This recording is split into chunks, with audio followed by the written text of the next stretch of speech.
যখনই কোনো প্রপার্টি নেবেন ডেফিনেটলি আপনাকে সেই প্রপার্টির লেআউটটি ভালোভাবে দেখে নিতে হবে। প্রপার্টি পেলাম, কমে পেলাম, ডিসকাউন্ট পেলাম, তার চেয়ে ইম্পর্টেন্ট যেখানে আপনি থাকবেন সেই প্রপার্টির লেআউটটি কেমন।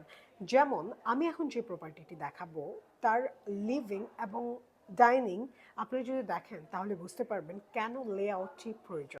সি এন্ট্রি নেওয়ার পরেই মূল রুম থেকে এটা হলো গিয়ে ওপেন কিচেন, এবং সি এটা হলো গিয়ে আপনার নর্মাল প্লেস ডাইনিং থেকে বার কাউন্টার আপনি যেটা ইচ্ছা করে নিতে পারবেন ডাইনিং, এবং এখানে হলো গিয়ে লিভিং প্লেসটা, ওইদিকে থাকবে ব্যালকনি।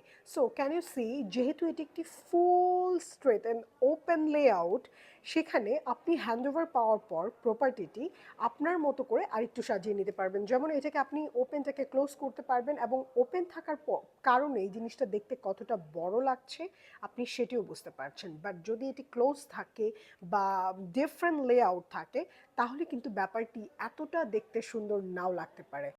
সো ডেফিনেটলি যখন আপনি কোনো প্রপার্টি চুজ করবেন তখন আপনার লেআউটটি কেমন সেটি খুব ভালোভাবে দেখে নেবেন।